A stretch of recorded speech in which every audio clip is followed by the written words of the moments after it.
so excited that you're with us as we continue our conversation on becoming the church. When I say becoming the church, does anyone think to themselves, oh, I have to become a chair. I need to become carpet. I need to become drywall. If you do, you need a lot of counseling. But I would say this. You're becoming the church because you, the person, are the church. Jesus did not come for 4 pillars, a steeple, and a cross. Jesus came to invest in people. We are his living stones. We are his temple. Do you not know that you are a temple for the Holy Spirit to live in and reside in? So you're becoming the church. So we've covered all kinds of things like saying yes to Jesus daily, that you are a family. You're not some outside person by yourself, but you're a part of an incredible team, a family team. But then also God wants you to rest. He doesn't want you to be exhausted, so he gives us a Sabbath. We've talked about, I'm trying to remember all the different topics we cover. We talked about mercy and what it means to be able to forgive. But today, we're going to be talking about a subject, and I'm just going to go ahead and say it here at the beginning so you're aware of it, and then we're going to get into it. Generosity.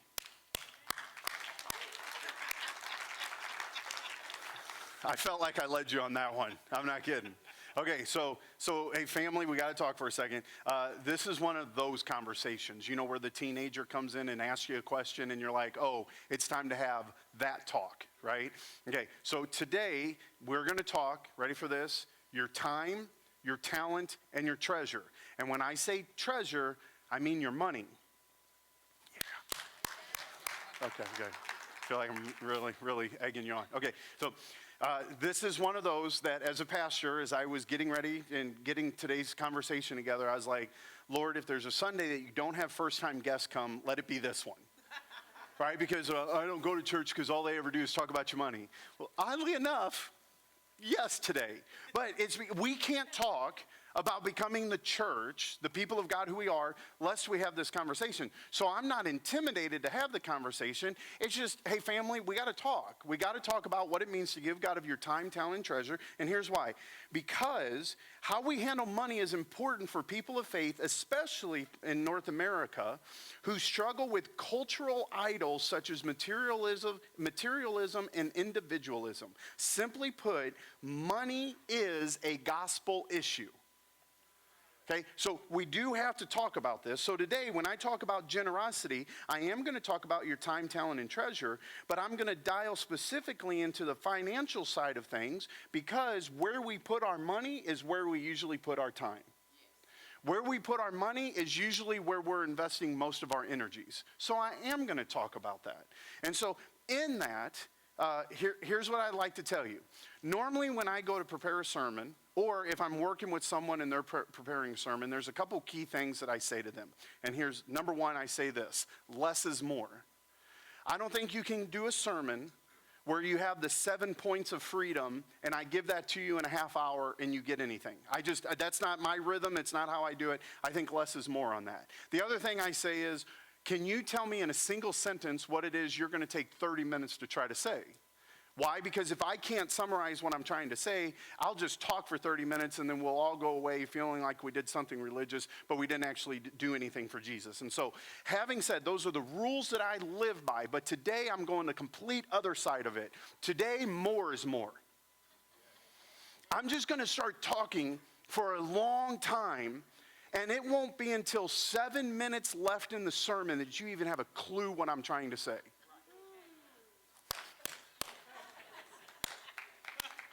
One person, and you make me pay you. And so, okay, so like, there it is. I'm just kidding, I don't. And so I'm going to start now with just talking about Jesus, because if I'm going to talk to you about your money, your time, and your time, talent, and treasure, no better place than to start talk about Jesus. Did you know that Jesus talked about money more than any other single topic in all of his teachings? Did you know that the Bible, money is the second most talked about subject with over 800 verses? Now, some of you know enough about the Bible where you're thinking this. Jesus might have talked about money, but not every time did money have to do with money. Sometimes money had to do with other issues. And you're absolutely correct. And so I don't want to misuse the word of God in any way, shape, or form, but I do want to say this to you. The reason why Jesus used money as an example all the time, though, and it maybe been where your heart is, it maybe talked about where your treasures are about, and even talked about kingdom type stuff. The reason why he was always able to use money as an example, it's because something that all of us can relate to. Is there anybody in here that you're currently living your life without money, the use of money, or the need of money? Okay, great. Congratulations. Let's talk about it. We're all on the same page, right? So this is why Jesus used this. And there was this one time in Luke chapter 12, verses 13 through 15, which, by the way, if you want my sermon notes from today, download the app. I have all of this in here for you. Someone in the crowd said to him, "Teacher, tell my brother to divide the inheritance with you." So wouldn't you know this, there was a death in the family and money caused division. So you have this guy come to Jesus and he said, "Hey, my brother's not giving me enough money. Tell him to share it with me." Imagine that, two brothers fighting over something. And Jesus replied, "Man, who appointed," and I doubt he said it with that, but that's how I like to read it. So, "Dude, who appointed me to judge or be an arbitrator between you two?" He then said this, "Watch out. Be on your guard against all kinds of greed. Life," ready for this, "life does not consist of abundance of possession." So he's looking at him going, you're about to let this friendship be divided because of stuff. Right? You want me to arbitrate if he owes you 20 versus 40. But I'm saying be careful, because if you make life all about your possessions, then you've missed to possess what life is all about. And then Jesus goes into this amazing parable about a rich fool in verses 12 through 21. And he says, and he's just saying, hey, here's a guy who had everything that he thought he needed. And so now Jesus went from a practical statement into this parable about this rich guy who thought he needed more and more. And so what he did is he built bigger and bigger barns. But by the time he got his bigger and bigger barns filled, he died. And so guess what he got to take with him? Everyone say nothing. None. But he had bigger barns to store the stuff that he couldn't actually keep. And he's going, this guy's a rich fool. He may be wealthy in the natural, but listen, when it comes to what you need in life, and Jesus goes into this teaching, he goes, just so you know, the birds of the air, they get taken care of. The flowers of the field, they don't just dress themselves, God dresses them. You're going to have everything you need in life in order to survive. And so I find it interesting, this thing of a bigger barn in this rich fool thing, because this past week I was watching an interview by a guy named Joe Rogan. If you haven't heard of him, you're under a rock. And so Joe Rogan was interviewing this guy called Mr. Beast. Does everyone know who Mr. Beast is? Okay, so does anyone have kids under the age of 13? Okay, you know who Mr. Beast is, right? So Mr. Beast, if you don't know who he is, he has 91 million subscribers on his main channel. He has almost 200 million people throughout all of his channels, and his videos have been viewed more than 24 billion times. So if you don't know who he is, turn on YouTube. He'll be one of the top things in your feed. And because he has mastered this thing called YouTube. And he's sitting in an interview with Joe Rogan, and Joe's just kind of digging in there, which, by the way, I meant to do research on this. Does anyone remember Seinfeld, their final episode that they did? Weren't they at 20 million viewers? Does anyone remember that number? And it was streamed in Times Square. So think about this. 20 million viewers watched one of the most popular shows of all time. And he has 10 times the amount of people who wait for his videos to come out and watch them, if that gives you anything. Now, I can understand why you don't watch Seinfeld, because my wife and I have tried. We have been told that this is a great, great thing. My wife and I have tried. We're in like season 5. It's horrible. It's miserable. I'm sorry. I'm sorry. It's not funny. These people, no, you can't mute me. Stop it. Knock it off. And so, no, these people are horrible. These people are horrible. But then the jokes just aren't funny. They're not good. Two or three actors. If I have half spasms every time I come in the door, they'll get. It's miserable. So having said that, I'm sorry. I did that. That has nothing to do with today's sermon, and those are not the views of navigation. Yeah, they are. Seinfeld's miserable.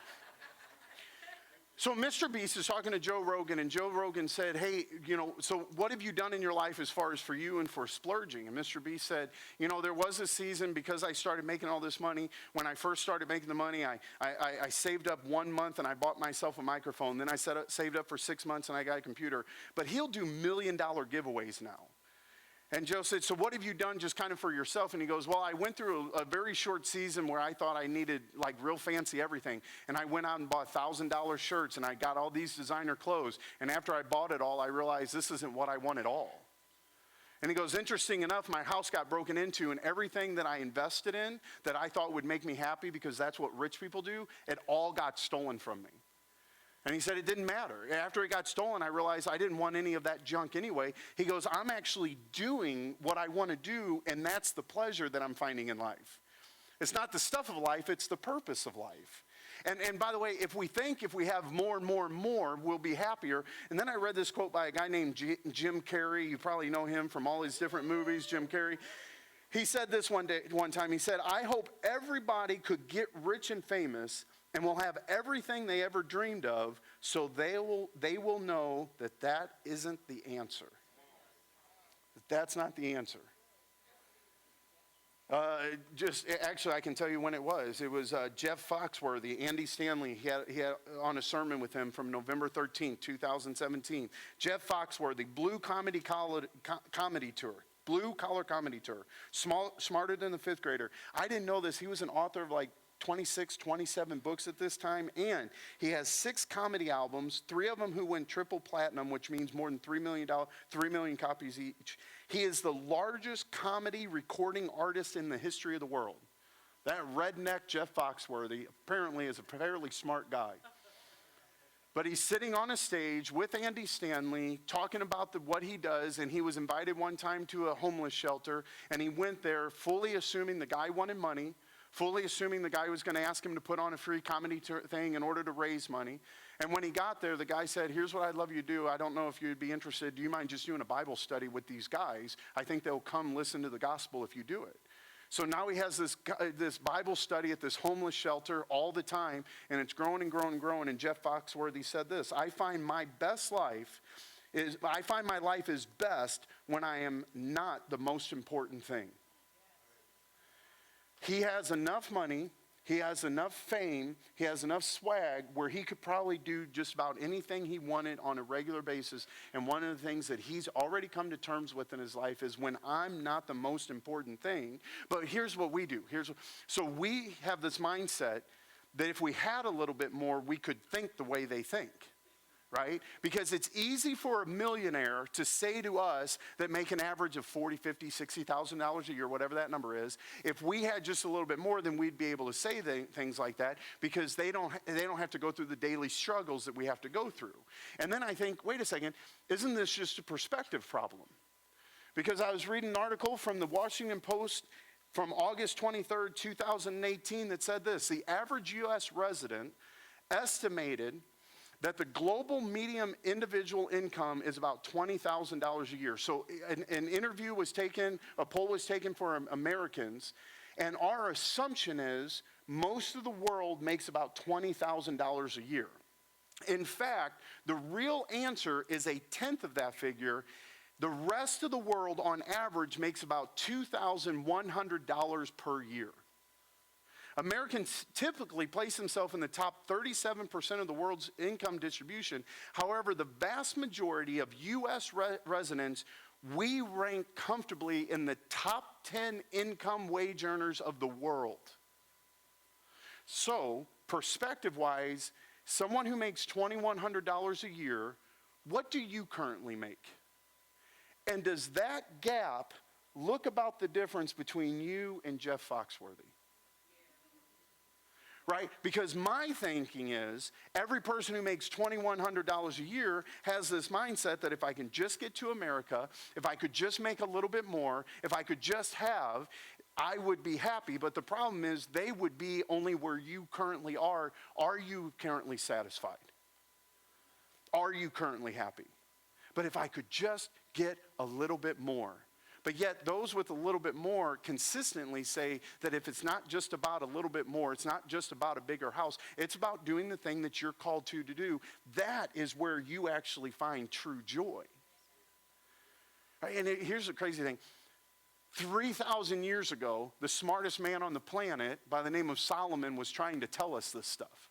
But we weren't listening to him. In Proverbs 11, 24 through 28, it says, one person gives freely, yet gains even more. Another withholds unduly and comes to poverty. Wait a second, Solomon's telling me that if I give freely, I'll actually get more, but someone who tries to hold on to everything, you'll end up just coming to poverty? That doesn't make sense. Saving saves money. Giving doesn't save money. But yet, I promise you this, I statistically speaking, because of conversations that I've had and because I have to know the books of the church, some of our most prosperous people here at the church are the largest donors here at the church. No one, amen, hallelujah, you don't want to believe that? Like I received a text message this past week because someone was writing a check to the church and they thought this large of a check I could hold on to and I could do this and I could buy this and I could do this. And he heard the Spirit of the Lord said, hey dummy, which by the way, these are his words, not mine. The reason you have all this is because you're willing to give all that. Do you really want to stop the thing that will block the flow that I'm willing to have in your life? Well, if I hold on to it, a generous person, and this is in verse 25, a generous person will prosper, but whoever refreshes others will be refreshed. People curse the one who hoards grain, but they pray God's blessing on the one who is willing to sell. See, we have this backwards. We have this inverted. If I keep, I'll have. But it's actually if I give, if I pour, if I sow, then it's this reciprocal thing that comes. Whoever seeks good finds favor, but evil comes to the one searching for it. Those who trust in their riches will fall, but the unrighteous will thrive like a green leaf. So if we're going to put all of our time, all of our talent, all of our energy into our money, then I'll let you know now that you will end up dying alone with nothing. But yet if we use these things that God has given us, known as money, to pour and to give other people, then something happens where we find life ourselves. God can entrust us with more in order to give more. It's one of the reasons we believe that God has called us to a year of radical generosity here at the church. Just so you know, after the first 2 months of giving radically here at the church, we have seen an incredible deficit.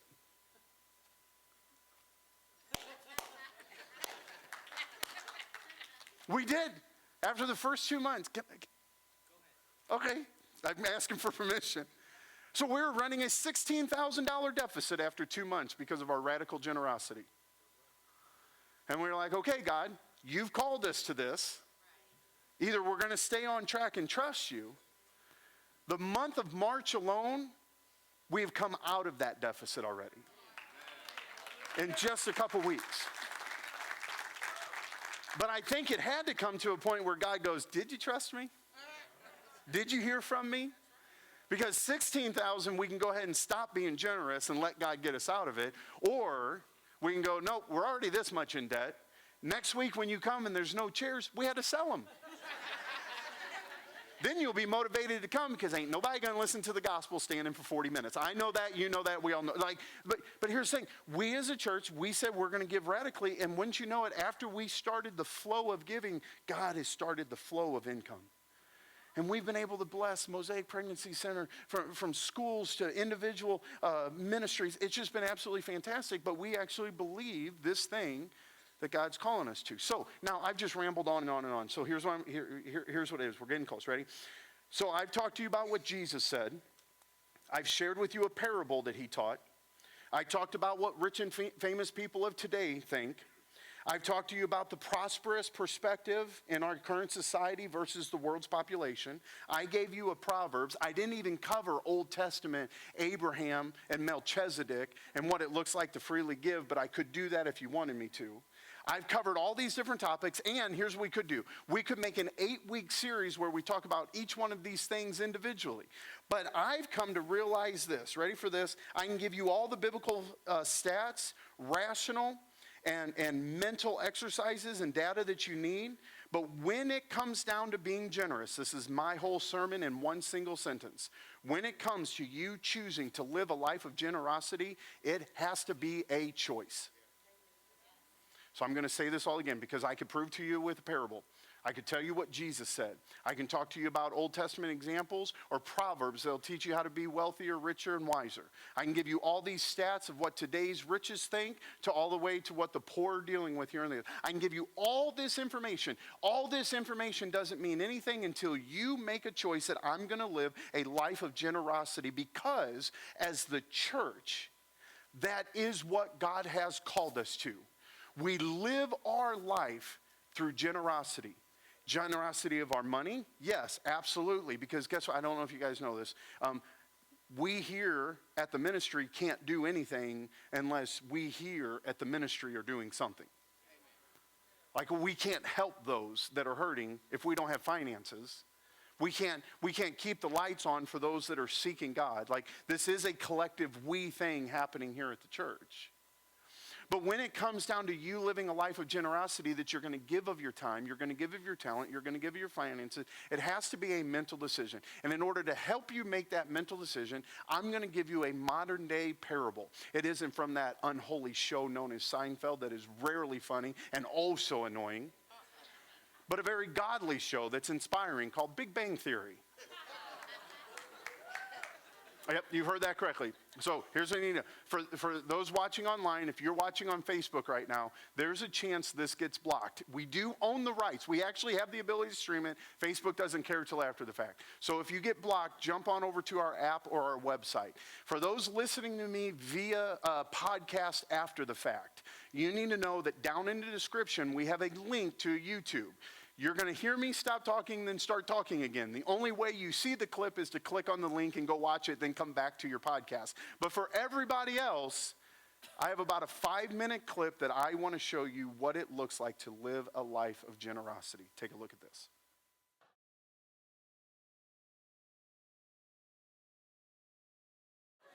I wanted to show that clip because I think it best illustrates what I would like to summarize in just our last couple minutes together. Number one, if you feel like giving to God, giving financially is a tax, then don't give. That's not the point of it. Sheldon, every time someone went to give him a gift, he felt like there was an obligation to give a gift equal back of what they were given. So he came up with this plan to pay off what it was that someone gave to him.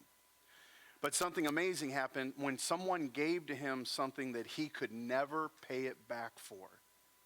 When you understand what Jesus Christ has done to you to bring you into the family, to bring you a part of the team, to make you a part of the church, there should be an internal revelation of, he has given me so much more than I could ever give back. And so it should come out of the back, arms full, let me give to you what it is that I can. And so, but at the end, when Sheldon realized that all the money that he has, all the gifts that he could have bought, all the things that smell nice isn't enough, he gave of himself. And so when it comes to living a life of generosity, it doesn't come out of obligation. It comes out of an understanding of what has been given to us initially.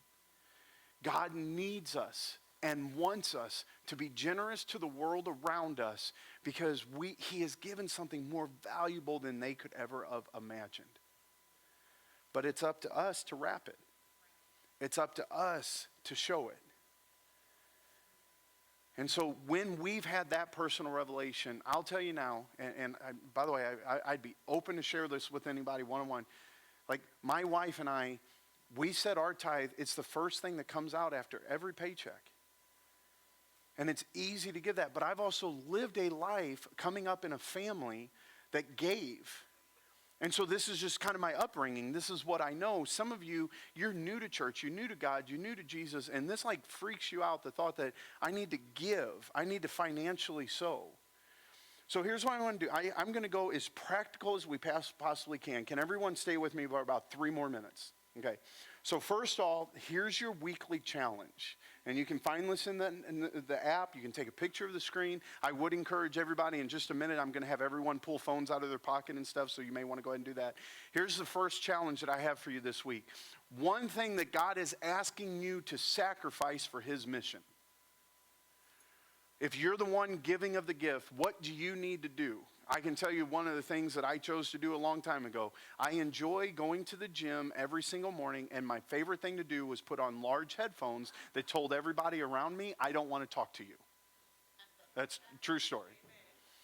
But what I found is, here's a group of people that I see on a daily basis that I can intentionally engage in their life and talk to them. So headphones came off. I sacrificed my time in order to be available for someone else. All right, and so what is the one thing God's going to ask you to sacrifice for his mission? And then the second thing is, what would you have to do to become a 10% tither, a 10% giver?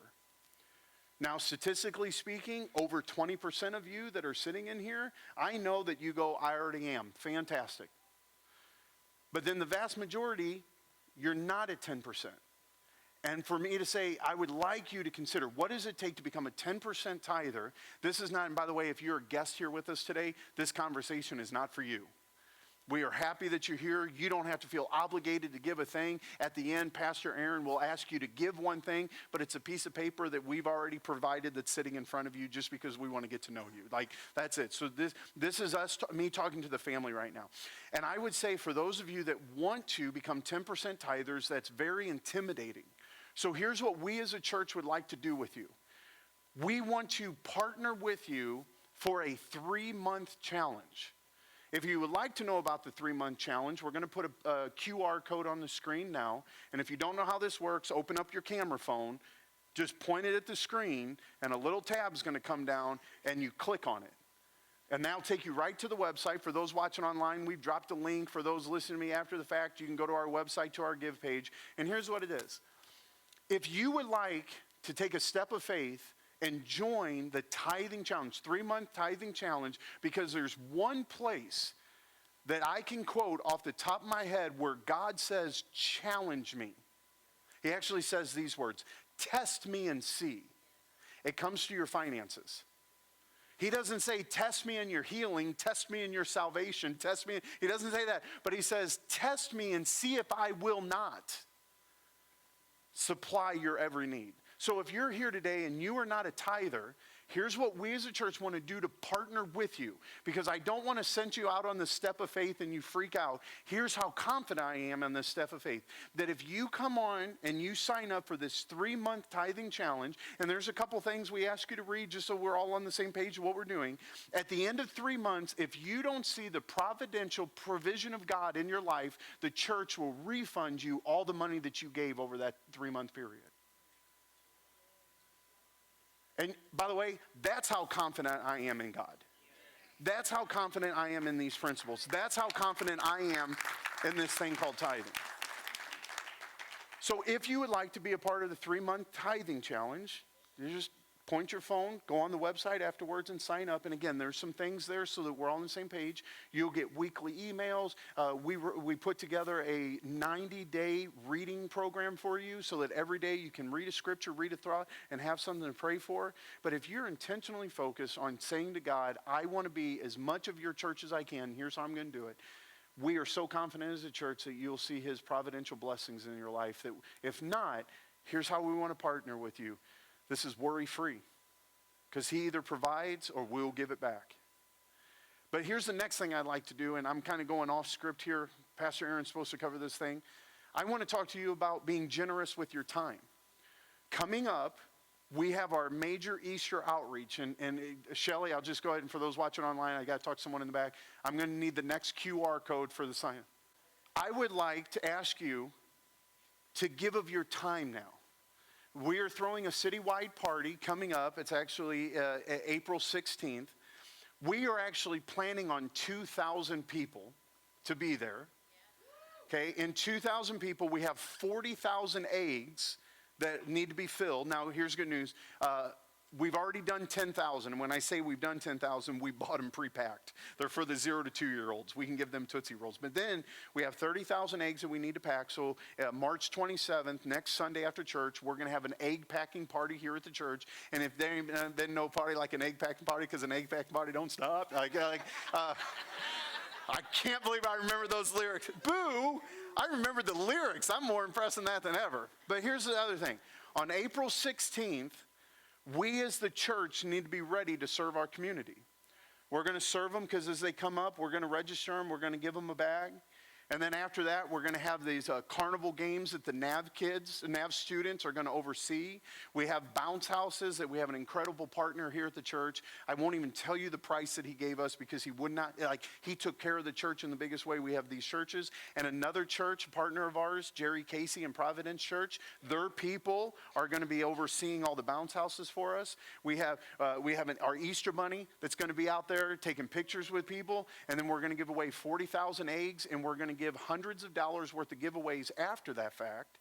And then the following Sunday, the next day after that, just so everybody knows, we're going to be advertising to everybody who came to our Easter egg party to come to church, and a first-time guest, they're going to win a $300 pair of Oculus glasses. Am I saying that correctly?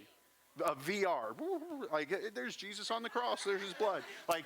It will make you Christian, just make you feel better. So the whole point of doing the Easter outreach is to show love of Jesus, and we have invested in a whole lot of orange shirts that say navigation on it, and we're going to come up with a simple phrase that no matter who you run into, you'll be able to say to them, Navigation Church, it's been an honor to serve you. That's it. Navigation Church, it's been our honor to serve you. And could you imagine 2,000 people hearing it from 200 plus people all throughout the day? It's been an honor for Navigation Church to serve you. It's been an honor for Navigation Church to serve you. So what we need is we need you to give of your time and your talent in order for us to serve our community well. So the screen's right up there. Everybody pull out your phones. Ready for this? Open your camera, point it at the screen. Those watching online, same link's been given to you. We would like to ask you to sign up, not just to give of your money, but to give of your time also. And in doing this, right now, you know what, Holy Spirit, I hear you. There are some of you maybe of a different generation that your rotary phone isn't here with you today. Heads down, I'm not making eye contact. Jury, okay, so it's so bad. It's so bad. We have a table in the back. For those online, if you need help signing up, just type something in. But we have a table in the back that if you would like to go back there, we have pieces of paper that will point you towards, but then someone will pull your phone out and help you do the rest. But no, we do have a paper sign up for you to sign up. But we just need to go ahead and get people's names on the list, and we'll communicate more afterwards. But this Sunday, this is the most practical way we can talk to you about being inspired to give, or we can partner with you to help be a giver. We can talk to you about volunteering and serving and giving, but here's saying, or we can provide a platform for it. But what we all need to know, when it comes to a life of generosity, it is a choice we have to make, not a decision that we need to be inspired to do. You have to choose to be generous. And then I will say this. For those of you that are going to partner with us, and I know not everyone's available, but if you partner and you go out and you're part of this Easter thing, and I don't care if you're flipping hot dogs, you're passing them out, or if you're just someone with an orange shirt, that we're going to have a whole group of team. For all you outgoing people, we just need hosts. And your job is to walk around saying hi to people. That's your whole job, okay? And you're just going around. If we get done with that day and you feel depleted, if there was a way to have a money-back time guarantee, I'd give it to you. But here's what I promise. If you intentionally go to serve someone else, you will be filled at the end of the day. Amen. Your life will be enriched because of what you were willing to pour out. And so, God, let us live a life of generosity. This is one of those conversations that I don't know how you close it. We don't have a big story to end it. But I think the parable that we saw through Sheldon of someone who received such a gift that they could never give back enough, may we have that revelation in our own life today. And in the places where we can no longer give enough, may we give of ourselves to live that life of generosity. I think the prayer I want to say is simply this. God, we don't want to be a partial church. We want to be a whole church. And a whole church looks at every aspect of what you've called us to do, and we're willing to do it. For those struggling with their finances, for those struggling with this thought about giving financially, Holy Spirit, come alongside and mentor them, teach them, guide them, disciple them. For those that have never stepped out and just served the community, and what if I do it wrong, and how do I know if I did it right? Lord, I pray that we just have enough of us out there that we all feel comfortable being the hands and feet of Jesus here on the earth. Show us what a life of generosity looks like. In Jesus' name I pray. Amen.